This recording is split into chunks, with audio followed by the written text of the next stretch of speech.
golfj.com.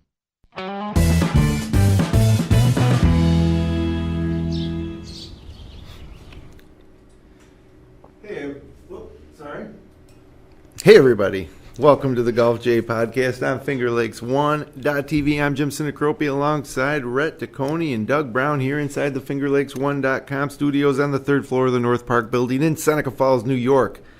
It's Monday, July 31st, 2017, last day of July, last night. It's going to be August starting tomorrow. So things are winding down for the old FedEx Cup and making the playoffs and positioning and all that stuff. So tonight we'll be talking about the RBC Canadian Open. We'll be talking about the WGC-Bridgestone, which is coming up, and then following that, it's the PGA Championship. The Barracuda is also happening, which is the tour's only Stableford scoring event of the season. And the old Ball Hawk golf ball finders. We got one. I just unboxed it about an hour ago, so I'm not ready to review it yet, but I'll show it to you, and we'll talk about what kind of idea that was. There was rules controversy. Well, not really a controversy. Everybody agrees that the right call was made with the rules, but in the U.S. Girls Junior Amateur. Of course, you might be talking about Charlie Hoffman's ruling out of the bunker. We're going to talk about that, too. So, yes, sir. Anyway, before we start with anything, the news came down today, and it has not yet been confirmed unless it's been confirmed in the last hour or so, that we are looking at Rory McIlroy and his longtime caddy, J.P. Fitzgerald, splitting ways. That's it?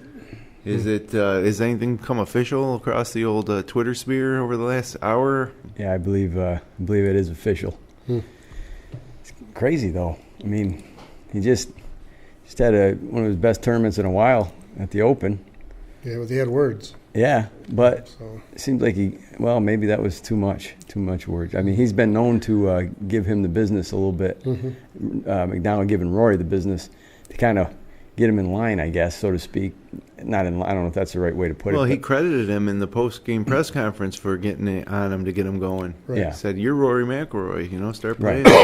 Right. But, again, this is the same thing with Bones and Mickelson. Who knows? It's just pure speculation. 9 years is a long time to spend with somebody. And sometimes people just want to change. It's very difficult, I think, to get personalities in anything, whether it's a marriage or a caddy golfer relationship. Once you get up there around 9 years, man, sometimes you get sick of each other, right? Exactly. It just seems like there's a lot going on in Rory's camp. The club changes from Nike's out of the business now. You hear talk about TaylorMade and some other stuff he's been using. Got married. Okay, different camp topic, I guess. And now this. So you got to wonder, is there more to the story here than what meets the eye? Because, that little dust-up they had at the British Open is pretty, I would think, a common occurrence at that level. And now all of a sudden the guy's gone. Yeah. So I think there's a lot more to the story. Similar to the Mickelson story, there's a lot more to that than we know. How does this bode for Rory's, I don't even want to call it a comeback, but, it's been a few years since he won his last major. And he is having the worst season of his young professional career. 2014, right? 14. It's 4 years, Yeah. I think this is a setback. Yeah, I really do. It's a big change. I don't think it'll help him. I don't think so either. Not with everything else, like you said, everything else going on. It sounds like they might have had a little bit of a love-hate relationship, but he's been with them the whole way. Right. 4 majors, multiple other tournaments, Ryder Cups. All the big tournaments, he's been right there with them. And if this guy wanted to retire, we'll say they usually do that at the end of the season. And then an announcement would come out now saying, hey, on November 1st, Jim Sinicropi is going to take over the bag or whatever. Oh, I would love to take over Rory's bag. I heard that. I heard that rumor. You've caddied before, right? Oh, yeah, I've caddied. I caddied for tons of holes for our local club pro, some U.S. Open sectional qualifiers, our regional qualifiers. Which one's the second one? Regional. And I don't see why Roy wouldn't hire you. Hey, knowing what I know now, if I could go back in time, I might consider, trying to get a bag, just hanging around the PGA Tour stops for a few weeks, picking up a bag, and next thing you know, you get 15% of everything. That works. Well, I would think you were on the short list here of candidates, Jim. So, Well, we'll send Rory a link. Rory's been known to watch the show, so maybe he is watching tonight. especially with those glasses that you're going to show. Yeah. Well, He'll never lose a ball. So anyways, there's not much to talk about there because, we never know any details with stuff like this. But Rory will have a new caddy, and it'll be interesting to see if it's a well-known caddy who maybe moves off a bag. right. Or you think some caddy, there's a lot of money potential in this move. If Rory just even hangs around the top 10, there's a lot of money for the caddy. Joe LaCava, maybe? Anyone? Well, there's a difference between Mickelson and Rory. Rory is a very lucrative job at this point, where Yeah. Mickelson, I'm sure, if you're a youngerish caddy or even an established caddy and you're looking to make some money over the next decade, Mickelson's not the choice there when compared to Rory. Yeah. So I wonder if a caddy would look at this because he plays a global tour schedule, Yeah. right? And let's say Jim Sinicropi was the candidate. Maybe he wants to play more of a U.S.-based tour schedule. yeah, the more we say it, the more real it becomes. Well, it was a casino talk Speak it- 5 years ago that we That's didn't right. think would happen. Speak it into existence. But so, would a caddy have more of a different view to say that's not a bag I want because I don't want to go play Dubai and Scottish Open and all them all the time? I mean, I don't know. I just wonder if there's some caddies would rather be in the U.S. more and travel across the ocean fewer times. Yeah, well, So- there's a lot that goes into it, and it's interesting.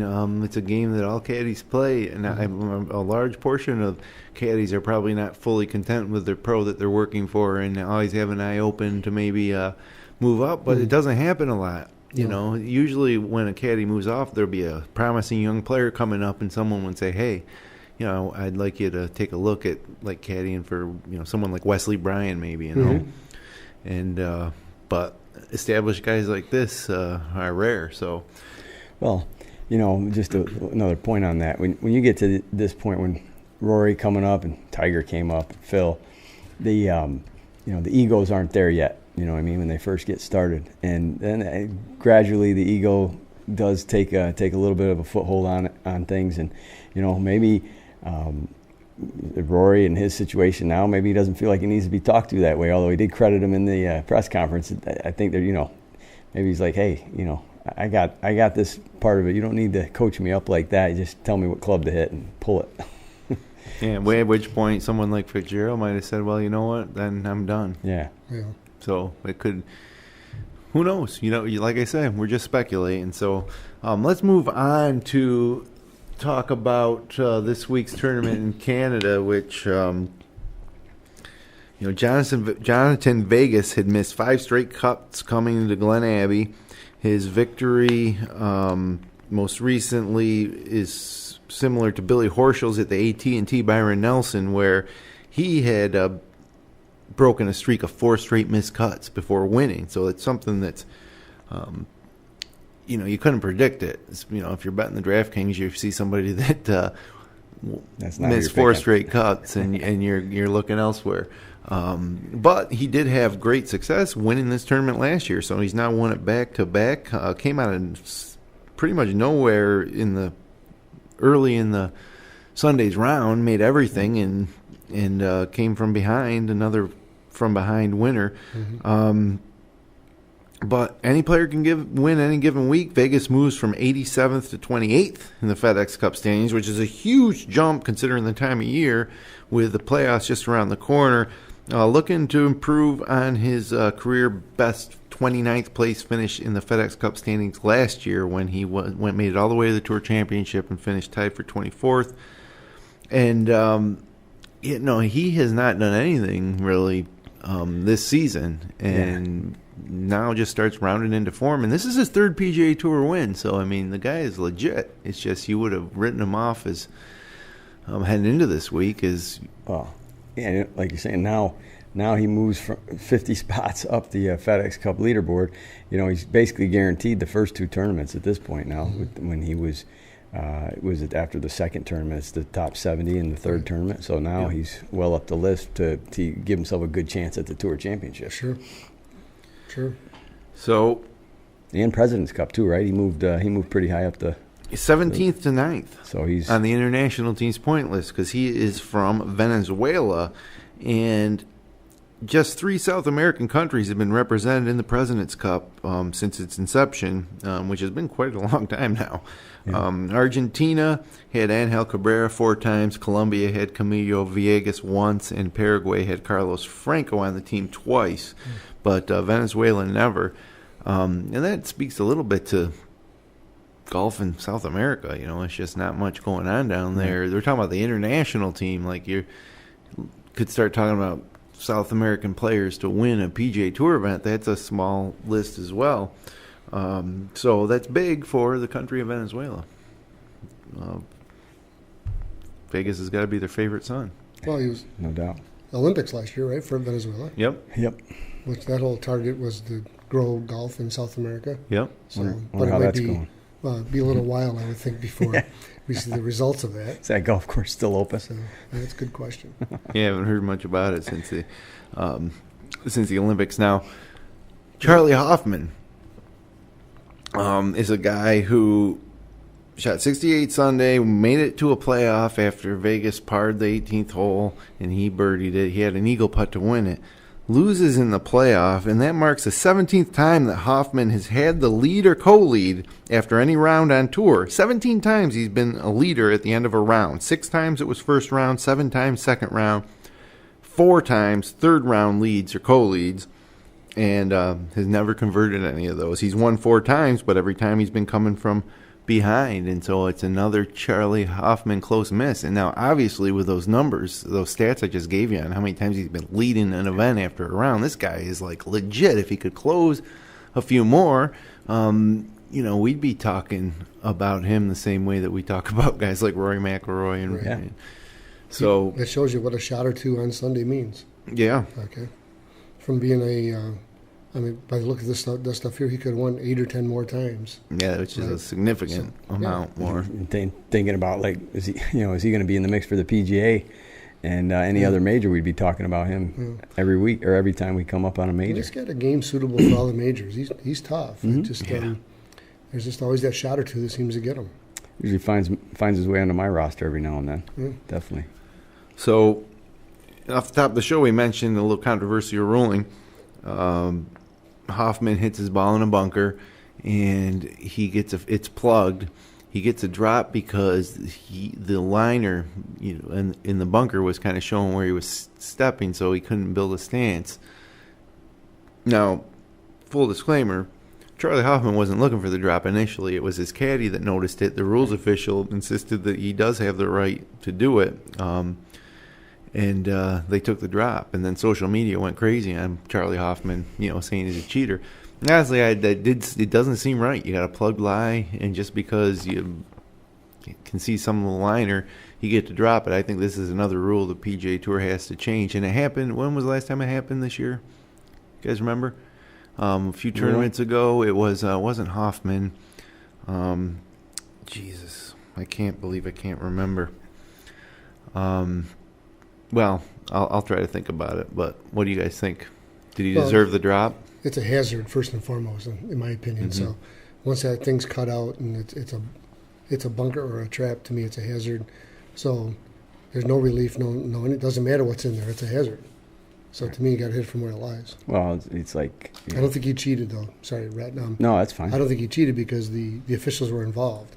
Right. If he does this on his own, that's a whole different story. Yeah, I mean, I don't think he wouldn't pull the ball out of there if the officials didn't say go ahead, you're good to go. I mean, he wasn't doing it on his own and then looking for forgiveness. Yeah, you got to fault the official if there was a mistake made. Yeah, and they went back after and they all were in agreement. Mm-hmm. But it's just like I said, if there's anything else in there, pebbles or stones around your ball, somewhere. I mean, it is what it is. Right. Swing away. But you can move the pebbles now, right? You can move loose impediments and bunkers now. Yeah. But it's Brandon Grace. The same thing happened to him. Now Brandon Grace was a little more making the situation, bringing it on himself, saying I get relief from here. Hoffman didn't really look for it initially, but when he found out that yes, he could get relief, he took it. And I can't blame it. I can't blame him, but it's a little bit against the whole spirit of play it as you find it. Which golf kind of prides itself in, and in a much more minor way than the Dustin Johnson incidents of the past few years and the Lexi Thompson ruling stuff. It just is another little small step towards making the game, making you say, what? That doesn't seem right when you're applying the rules. Yep. So more confusion, more reason for people to change the channel. Yeah, the only time you'd have, I think, a rule in that case would be a local rule because USGA recognizes local rules. So if you're doing construction on a bunker and you got it basically half done and you got some plastic overhanging, then you're going to say, yeah, that would be basically ground under repair, call it what you want. But it'd be a local rule. In this case, I doubt Glen Abbey had local rules that would cover a piece of the plastic showing through the sand. Yeah. I don't find it possible.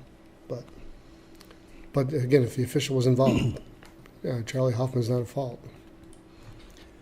Yeah, no, I agree. It's just, and I don't think it'll make people change the channel. I think that's like golf tournaments. Sometimes I don't want to say they're boring because I like it, but when there's stuff like Jordan Spieth at British Open or this, it's like it kind of piques your interest a little bit. Right, I just think that people, it just makes golf sounds unrelatable, I guess, and it just doesn't seem right. So, but talk about some other items here. Starting in the week in the 71st spot in the official world golf rankings, Ian Poulter would have needed a win in Canada to make it to this week's WGC-Bridgestone. Although he didn't quite get there, he shot a final round 64 to finish solo third.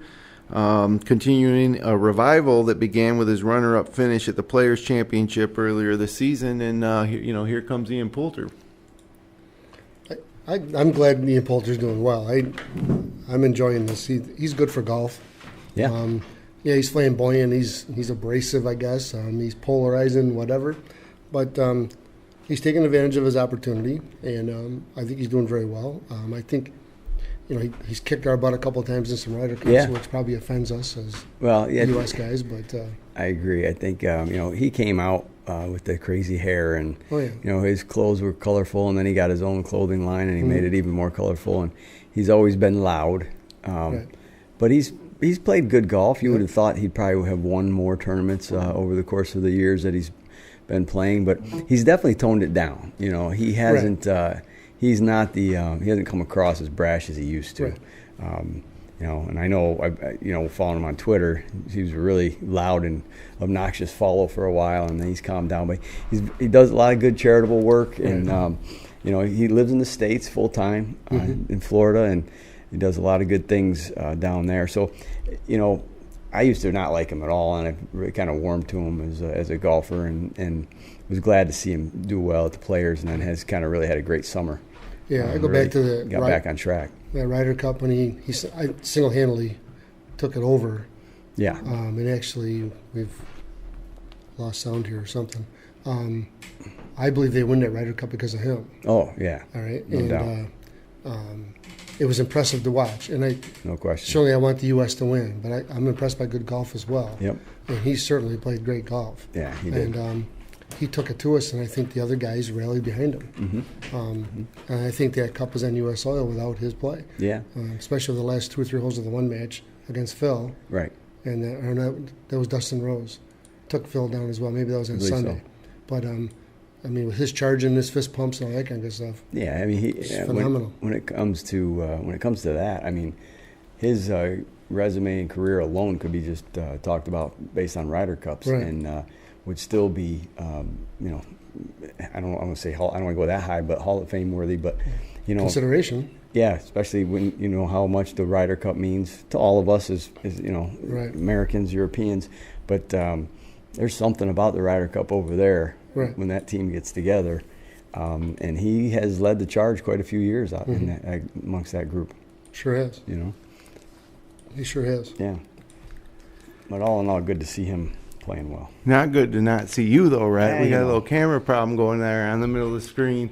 But I thought you it was an improvement. Every time I come back, I've got a bottle of water in my face. I thought it was an improvement there for a couple minutes. But. It was improvement. Well, Jim told me I had to shave before the show, so maybe he's really telling me. And now that you guys have thoroughly discussed Ian Poulter, you want to jump in there? We talk about Dustin Johnson. I'm back out. So. Yeah, it might be that way for a while. Dustin Johnson, number 2 in the FedEx Cup, number 1 in the official World Golf Ranking, said he was encouraged with his game after finishing tied for 8th.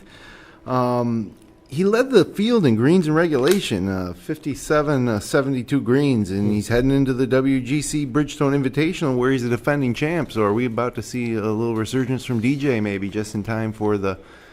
I hope so. I think you got to consider it. He's been too quiet over this since... the guy's too good. Yeah. He's got to be on the short list. Yeah. At all times. Great spring has not, led into a great summer. He made a comment this week about his back is still sometimes tenses up or tightens up. Now, I don't know if that's just because of Augusta. Right. But I'm just surprised to hear it all of a sudden. That once that starts happening, that doesn't bode well. I mean, because we haven't heard much about it other than during that 1 week. Yeah. And then he came back and played, obviously, but I think he made a comment at one of the press conferences earlier in the week. But I guess those guys probably have some muscle pains at all times, and the way how many golf balls they hit, how hard they swing. Yeah. So maybe he's just making a generalized comment of an everyday thing. Yeah, let's hope that's all it is. I mean, they have all the avenues to kind of keep limber and get the right treatments, way more than they had back when Freddie hurt his back or somebody like that with back pain. So hopefully, all the things that they do to treat themselves and keep their bodies right will get him to work out the kinks. But it's really stunk to not have him really be active this summer. It looked like he's going to have a great season. Yeah. So you can win one or two majors, and he was favored going into the Masters, and I think didn't he even get favored? He was favored for a couple others as well, maybe the U.S. Open. Yeah. But hopefully he bounces back this week and leads right into to the PGA. Yeah.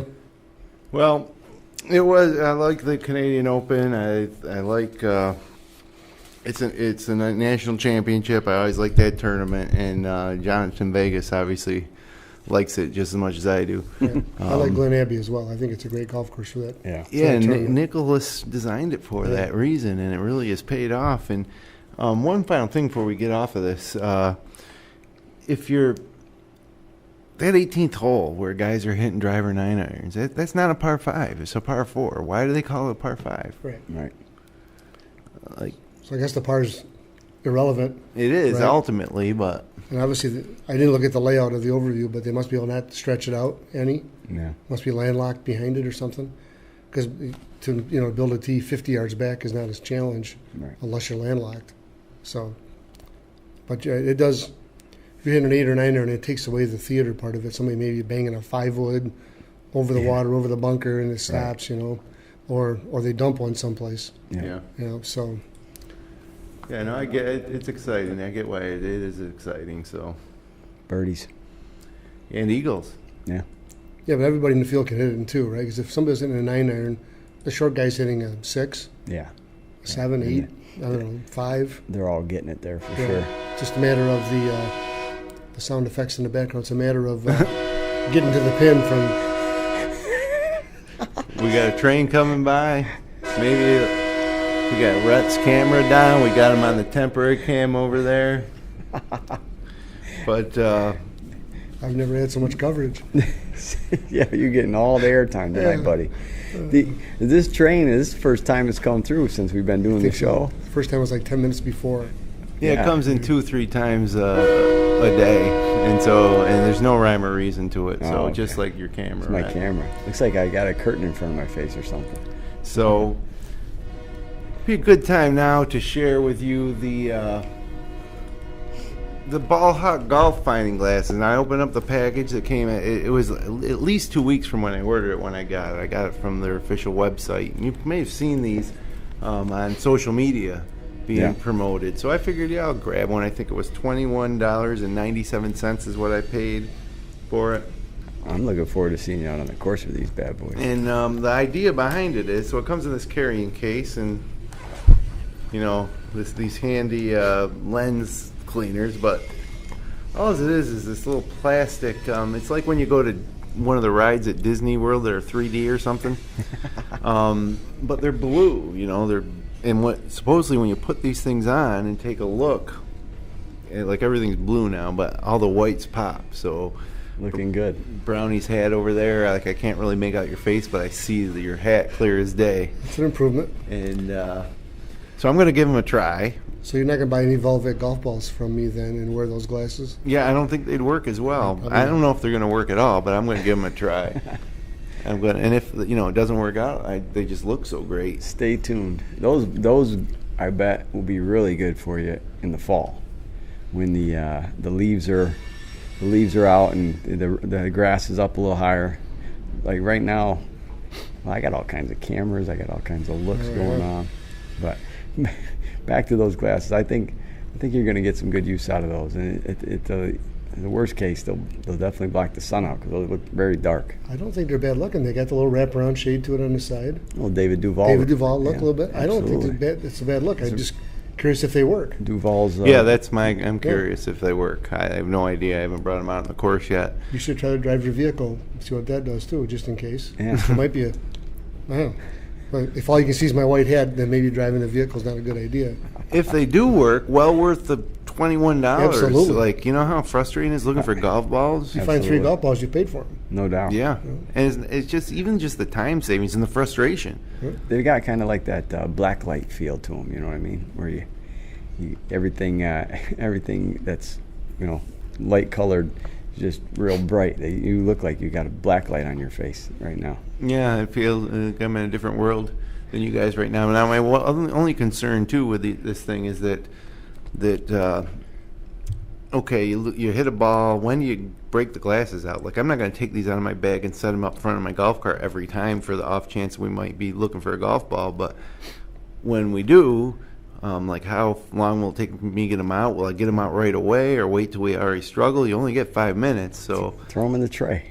We talked about the Ready Caddy. Let them ride. Yeah, we did. For the average person, doesn't have a lot of stuff to put in a Ready Caddy. I think the best time when you get them out is probably when you hit that snap hook dead left off the tee box. That's when you want to get them out. But hopefully you don't do that. Yeah. Well, for my playing partners. There you go. Who need a little help finding their balls. Let them ride in the tray. So there's a good picture of me frozen. So I will tell you all about these sweet glasses in action after I give them a try this week. So hopefully by next week I might be able to do a review. It might be a couple weeks, give them a fair shot, or they might they might not work at all. But I've been meaning to ask Doug when we were going to demo the M2. That's what we got to get up on the show. I got a demo. We did a nice wedge review on the Titleist. Let's do a nice review on the driver. We can do that. Tailor made. Whenever you want to. Definitely. Take it for a ride How this about week. right after the review of the Ball Hawk golf ball finding glasses? Sounds good. And I'll bring in a driver and some shavs, and we can swap them in and out. That'd be good. The M2 is a hot new club. I mean, everybody's loving the M2 right now. So a little advertisement pitch. All those guys wear a hat with an M1 logo, but the golf club they use is an M2. They're all hitting the M2. Every major champion winner this year, let me go back, Masters and U.S. Open were definitely M2s. British Open was not an M2. No, that was a Titleist. That's right, it was a Titleist. But 2 out of 3. Yeah. So 66% of the major championship wins were an M2. And not a lot of guys hit the driver in the British Open at all. Right. So there was a lot more of irons and hybrids and woods off the tee. So, all right, well, let's move ahead now. We got a World Golf Championship coming up, the last one of the season. Jeez, man, I really. Wow, that's just amazing. These things are amazing, these glasses. Okay. Let's throw some golf balls on this carpet, see if we can find them. They should pop right out. But we're going to Firestone, the South Course at Firestone Country Club, 7,400 yard, par 70. It's going to be on TV Thursday and Friday from 1:30 to 6:30 on the Golf Channel. Saturday and Sunday, noon to 1:30 Golf Channel, and then 2 to 6 on CBS. Again, they got that half-hour gap between the two coverages, which There's got to be a reason. Maybe we should figure out what that reason is. But newly crowned Open Championship winner Jordan Spieth joins defending champ and FedEx Cup number 2 Dustin Johnson atop a current roster of 78 qualifiers. The field features 33 of the top 35 in the FedEx Cup standings. Recent winners Bryson DeChambeau, who won the John Deere, and Xander Schauffele, who won the Greenbrier Classic, are among the 8 individuals who will be making their World Golf Championship debut. So we love the World Golf Championships. It's a step above your average tour stop. And heading into the major next week, this is really a great end season here that we're getting into, where a guy like Jordan Spieth can totally reestablish himself as the clear best player in the world. Oh, absolutely. You got 6 out of the next 7 tournaments are all majors and Tier 2 right next to that, just below the players. So this is the best, obviously it's not all majors, but this is the best time of year for me, in my opinion. Sure, I totally agree. August, September, because you always have either the Ryder Cup or the President's Cup, and you got the Tour Championship with the FedEx Cup in there, and then obviously the PGA is the big one. So a great time. If somebody gets hot and wins a couple of the next 7, they're probably Player of the Year.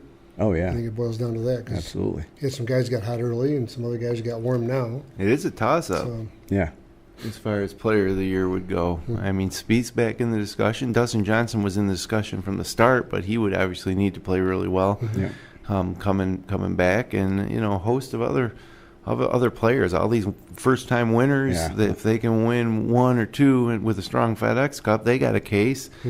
A lot of one-offs, but I got a feeling that Spieth's going to the cream will rise to the top. Do some damage in the next few weeks for sure. I hope you're right. Yeah, it'd be good to watch, that's for sure. Now, the nice thing about the WGC to me is that it's a familiar course. It's stroke play. A lot of the WGCs, like the ones in China, the other ones in Mexico, right? Am I right? There's one in Mexico. Then you got the match play, which is fun in its own way. But this one feels the most like a big-time tournament that we're accustomed to. Yeah. And it's at a venue that used to host the Tour Championship. Yeah. And, back-to-back there, and then Quail Hollow next week. And you can't get much better. And this might be one of the last few times that we have the PGA Championship as the 4th major. Right. They're talking about moving it to May. Right. So we'll have to wait and see, what happens there. But it seems like the Tour is kind of thinking it's a done deal. Or, insiders, I guess, are thinking that's going to happen, which would mean the major championship season would end with the British Open, and then they'd have the schedule would be rearranged, but then right about now is when the playoffs would be starting. Yeah. Right.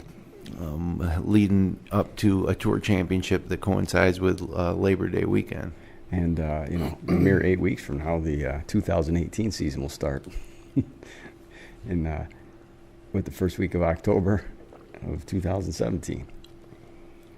So, Johnson, another interesting thing about this WGC is that he already won at Mexico and the Dell match play. So he's got a chance to be the first man ever to capture 3 WGC events in the same year.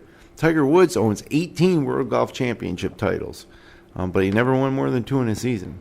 So Dustin Johnson has a chance to do something that hasn't happened in a while, or happened ever. And Spieth has something pretty amazing on the line too. He could win his 3rd straight start. Right. Between the Travelers, the British Open, and now this, and then head into the PGA Championship with a shot to win the career Grand Slam, coming off of 3 straight wins. So he's rounding into form. That's the type of stuff this show looks to have to talk about going into those big tournaments. That'd be great. Mm-hmm.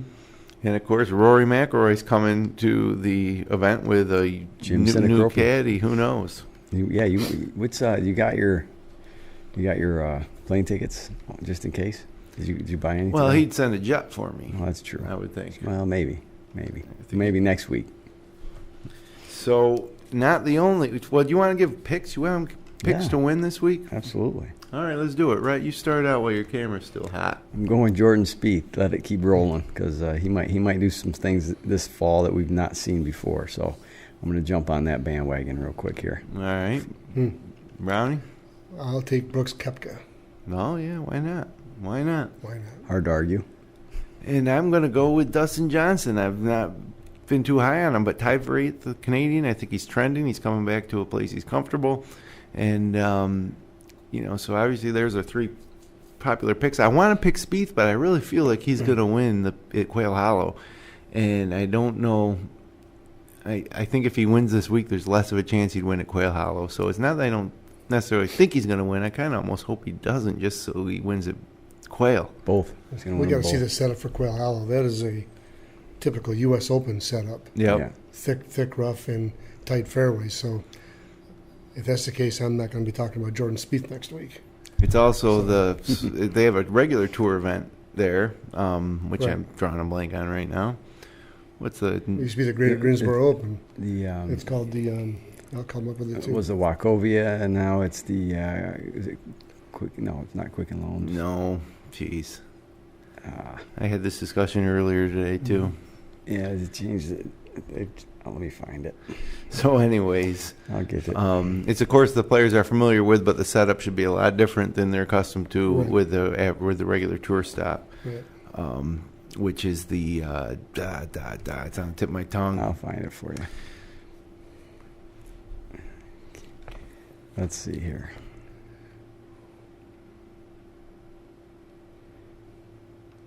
Wells Fargo. Oh yeah, of course. Wells Fargo Championship. Okay, so And it wasn't there at the course this year. Really, they moved it on purpose. They did. They 1 moved year. it for 1 year. Yeah. mhm. Yep, just to get the course ready for the PGA. So, not the only event this week. Also, the Barracuda Championship is coming up, and at Montreal Golf and Country Club, 7,472 yard par 72, framed by the snow-capped mountains of the Sierra Nevadas. The course was designed by Jack Nicklaus, and it meanders among 7 lakes, 4 waterfalls, and it's the summer's only Western PGA Tour stop. So it's if you want to watch it on TV, that's Thursday, Friday, 6:30 to 9. So it's nice; it won't totally overlap with the other tournament, Right. which is a big plus. That's on the Golf Channel. Then Saturday, Sunday, 7 to 10 p.m. prime time golf on the Golf Channel. And of course, the thing that makes this tournament special is it's a Stableford scoring system where you get points for pars and birdies and bogeys instead of playing to par. Last year, Greg Chalmers won. 2-time winners J.J. Henry and Vaughn Taylor will also be there. And with most of the top players, of course, being at the Bridgestone, the leading entrant on the FedEx Cup playoff chart is at 43, and that's Luke List. So he'll be trying to get some more FedEx Cup points. Padraig Harrington's back, though, making just his 8th start in the U.S. this year. And Ali Schneider-Jeans, who has 4 top 10 finishes this season, is also in the field. As Ali tries to become another first-time winner this year. That's included a lot of them. And we got Chad Collins, who'll be there. He fell short at the Barbasol. Sebastian Munoz fell short at Greensboro. And so that's not a bad field, and it's a fun event at the Barracuda. And I'll be watching them both. Harrington. You're going with Harrington? Oh, yeah. Yeah, I don't know the field well enough to make a pick there, but Schneider-Jeans played pretty good this past week until the final round. True story. So he's trending. I mean, he was hot guy to talk about not too long ago. Last year, he seemed to do better as an amateur than he's doing as a pro.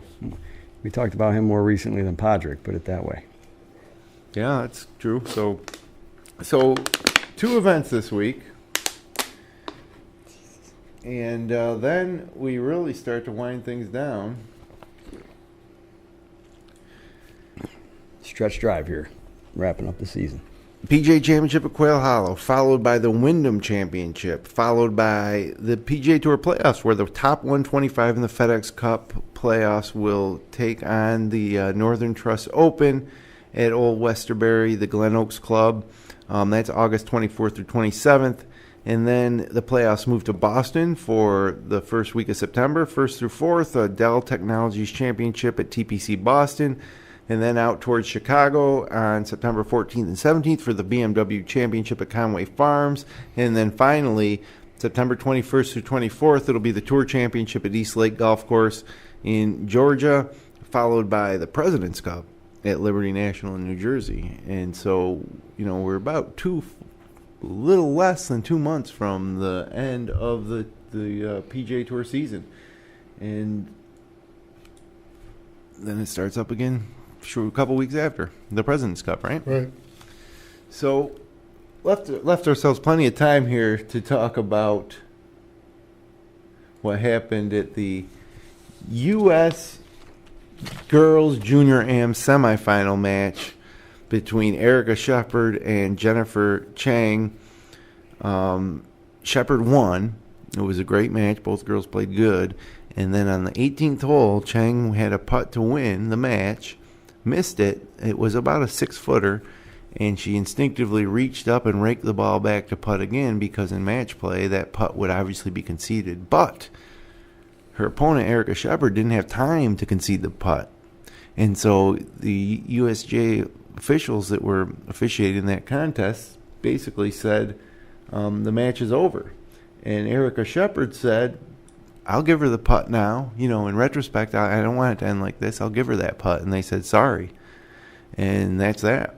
So another, rules issue decides a winner. But I'm not complaining about this one. You got to know, and these are kids, the junior girls amateur. These girls aren't usually under this type of pressure in that situation. She just wasn't thinking, and it's a shame. But you got to know what you're doing in match play. And even though credit to Erica Shepherd, she didn't want to win that way. She would have given her the putt. They would have gone to the playoff, but she did, and so that was that. Then you think that's a fair thing that happened there, Brownie? I think it was fair. The girl that was watching, I don't think she had a chance to say it was good, because it all happened so fast, and I think she was in kind of a bit of shock that she missed the first putt. So there was a period there where your mind's trying to click into what just happened. Right. And then all of a sudden the girl just rakes the ball back in about a half a second.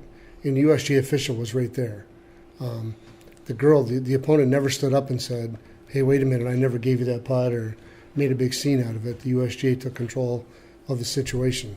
It's a tough break for the young lady who got beat, but it's a fundamental rule.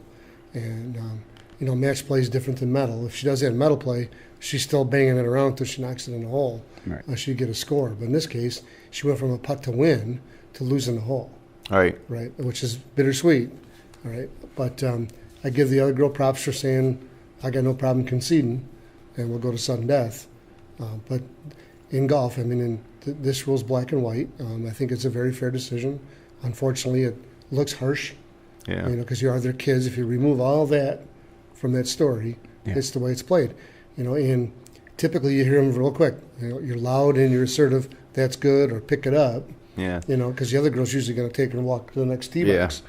But that replay was quick. Yeah, the ball barely stopped rolling when she raked it back, because it was with arm's length. If it was just a little longer, she would have been fine, but she could just reach out and pull it back, and she was upset after missing the putt. Yep. And unbeknownst to her, she lost the match. But you did see Erica Shepherd realize that she did it before.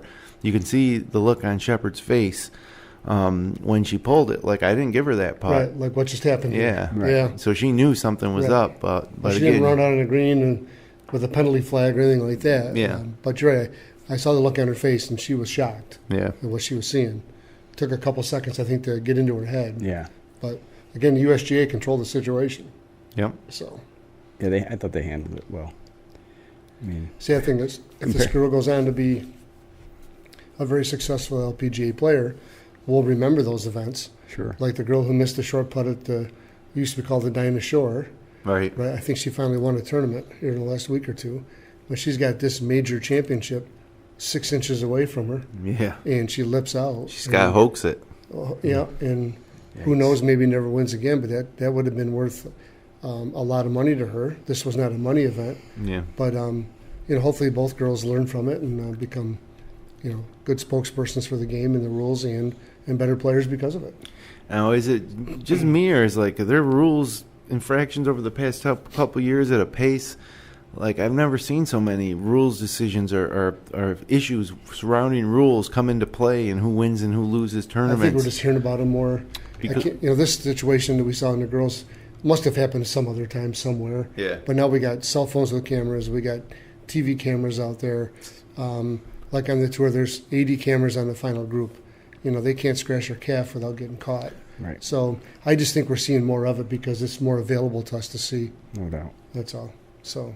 Well, I think part of it too is that if this happened in 1984 in the girls' junior amateur semifinal, you might read about it a month later in Golf Digest as a side note. Yes. But now when it happens, it's out there for golf fans on social media.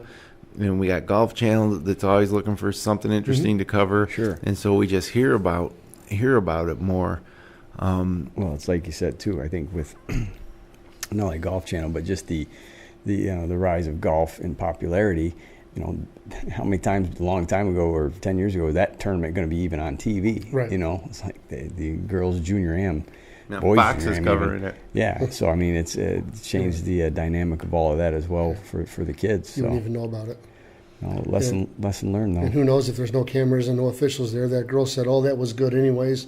They go to the next tee and the other girl wins. Right. Yeah. And maybe 30 years ago, somebody's thinking back, that happened to me and I let the girl off the hook. Mm-hmm. So, but it's unfortunate. Yeah, it is. It's I think the theme of tonight and maybe a lot of our podcast has been talking about these rules, incidents, and in most cases, I'd say in 90% of the cases, we think that they ended up making the right ruling in the case, but it's just another. I don't know if the rules of golf need to be changed or the spirit of the rules needs to be brought into play more often, but nobody except for maybe Erica Shepherd's mom and dad wanted that match to end the way it did. Right. So, it was dumb to rake that, and technically she lost, but that was a true gimme. And Erica Shepherd didn't beat her at golf. She beat her at. She actually benefited from her lack of composure and knowledge of the rules herself, Jennifer Chang's. So, if that happened on the 5th hole, we never talk about it.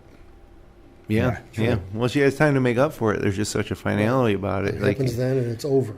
In a lot of ways, you can look at something like that and say, well, look at all the chances she had after that happened. What about that putt that she missed, or what about that hazard she hit it into?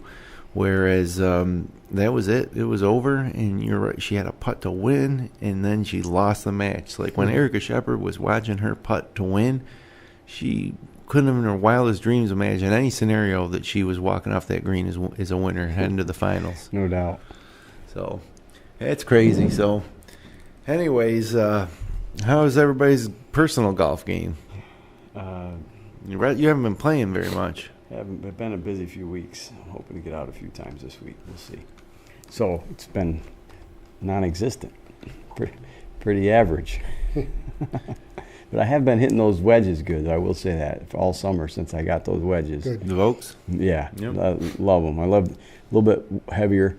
I think it's really helped me get through the ball, and so glad that I made that purchase before the season started. Well, you did the research on the grinds too, which I give you credit for. Yeah. You're going to buy something no matter what. Right. Well, I've never had wedges where I kind of looked at or fit them to my swing and how I hit my short shot. So that was really, really good to do that research and get with you and know what we were doing when we ordered them up. So and it's worked. So it's good to know. Yeah, good. Yeah. Ron, you haven't been playing as much golf as normal either. Yeah. But how are you holding up? Quite a bit. How am I holding up? Yeah. I'm holding up okay. Not bad. I've been shooting 78 or 79, seems like every time I play. And it's always because of a couple of holes that always kick my butt. I get a couple double bogeys here or there. Yeah. But I got a couple new clubs that put in the bag recently. I got a TaylorMade Spider putter, which I really like. I didn't buy the one with there's one that has a line and adjustable weights. I went just with the basic Spider, and I really like the feel and the way it rolls. So I'm pretty excited about that. But probably the big change is I just put a new driver in the bag a couple of weeks ago.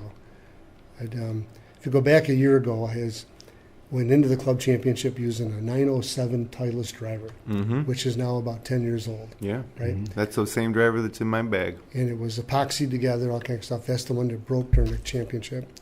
And I had purchased earlier that summer, I bought a 915 Titleist with 12 degrees of loft and a senior citizen shaft because I felt I was getting older and I needed some help getting the ball up in the air and maybe a little more kick. And I actually used that driver the rest of the way in the club championship. And the driver, I'm not convinced the driver wins a golf tournament for you because sure as hell can lose one for you. Yeah. But I drove it pretty well that day, not 400 yards, but I drove it very well. So this year it just seemed like it was a beach ball coming off of there where it looked pretty nice going out, but it had a lot of backspin. Yeah. It just fell out of the air. So I picked up another 915, but with 9.5 degrees of loft, 70 grams weight, which is a heavier shaft, and stiff. Okay, That's a big difference. It's heavier, less loft, all this, and I get a more penetrating ball flight. I'd like to see the golf course get playable, in which it is right again, without all Mother Nature affecting it, just to see what the difference is, because I like the launch angle. It seems much more solid when I hit it. It's more of a penetrating ball flight. It's not low, but it seems more penetrating, and I sense this going out and tumbling over, which is what you want it to do with the driver. It's more rather roll. than a beach ball and falling down. So I'm not going to get 50 yards more out of it, but if I could get 15 or 20, I'd be thrilled. Yeah. All right. And, of course, if you like it, you're more confident. All that kind of just stuff builds up. So hopefully this week I can get out and play some. Got a little bit of a busy week here at the shop, but get out and play a little bit, I hope. So You're going to give that M2 a ride this week. So I've taken the M2 out and tried it. Yeah. It's a very good golf club. Yeah. So nothing against anybody else's golf clubs, but I'm a Titleist guy. Yeah. And Tend to be that way too. I went to the booth down in Orlando in January. I told the vice president of marketing I'd buy Titleist underwear if they sold them. Okay. And to this date, they're not in the catalog yet, which is shocking. Yeah. But I just always have been since like the mid-'70s. They do everything right, though. Even their accessories, their bags, everything is just very clean, very well put together. Yeah. Titleists have always been a great club to hit. And I'll tell people to come in. It's golf clubs are a personal choice for a certain degree. They're a personal choice. You can certainly get the right loft and right shaft, all that kind of stuff in some people's hands, but it could still be anybody's manufacturing that could help you with that. So, why is some people love TaylorMade? They ride TaylorMade for 30 years. They just do it. But same thing with Ford, Chevy. Cars are the same way. Well, part of its brand and part of the way is the way it looks and feels in your hand. It's something familiar. Yeah. So how about your game, Jim? Well, I've been consistently average. I'm between a 5 and 6 handicap, and I keep shooting between 76 and 81, 82. I think 82 is my worst round, maybe in the last 12 to 15 rounds, and my best round was 76, and which is something that's okay, but it just always seems like every single round there's one part of my game that fails me. So I shot 76 on Sunday morning, but I had 3 basic up and down chip shots, just basic, right in front of you, chip it up, tap it in, and I left myself longer than didn't get myself within 5 feet and made bogeys. So that's a big difference, for a 5 handicap to shoot a 73 or a 76. So those are 3 things, but I can't, but I've been chipping good. So I did everything else good that day. I made my short putts. I think the other thing that really hurts me is that it's either I putt good or bad. I don't putt all right, So this day I putted good and scored well, but I could have hit the ball and played the exact same round of golf and shot an 81 if I hadn't putted good. And when I say putt good, I mean make 9 out of 10 of my putts inside 5 feet. Make the 2 or 3 footers. Make most of the 4 or 5 footers.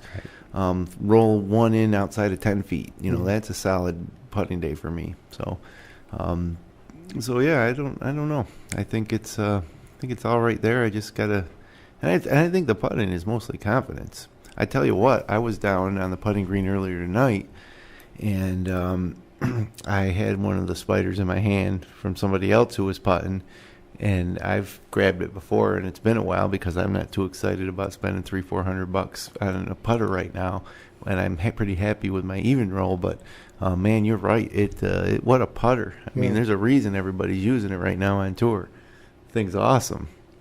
It is a good putter. They have two models, Jim, and there's a couple different price points. So if you want to stop and see your local PGA professional, right, he could hook you up with He's something ready that's a little bit more in your price range. He's ready to slide you right into one of those buddies. So, well, I'm here to help, all right? And I hope any of our listeners as well.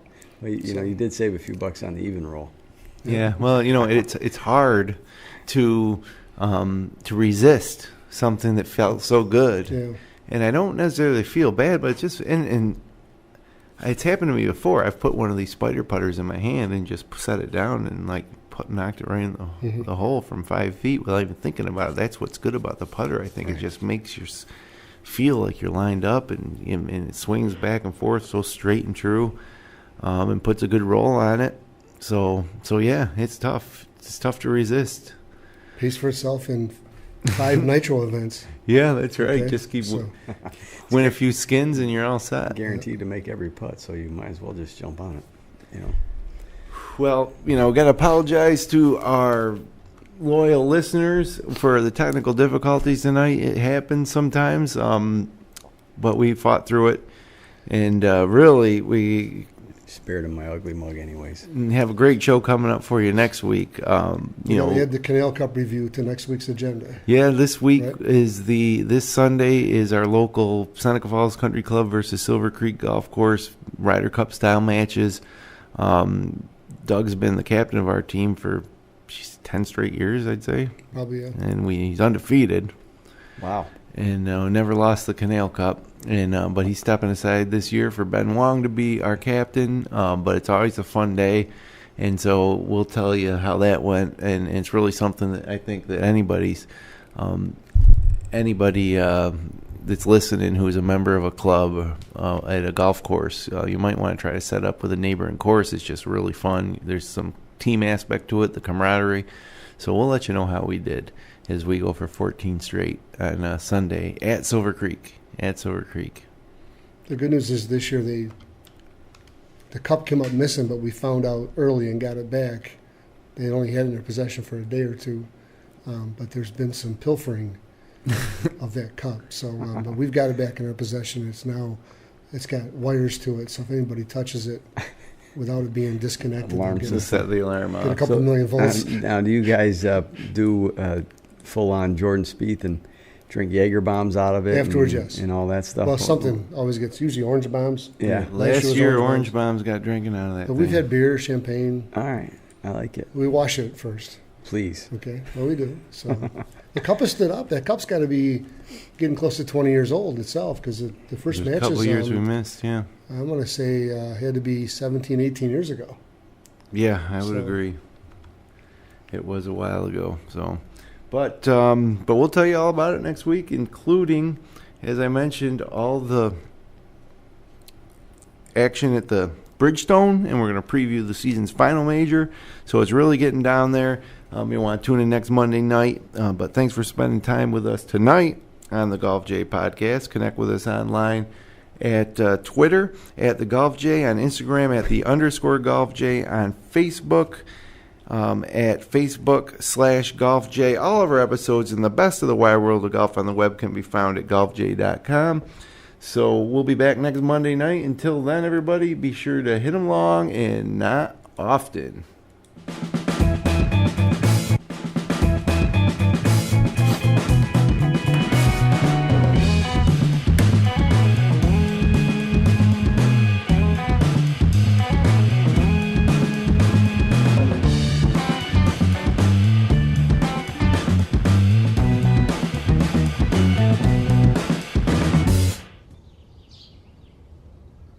golfj.com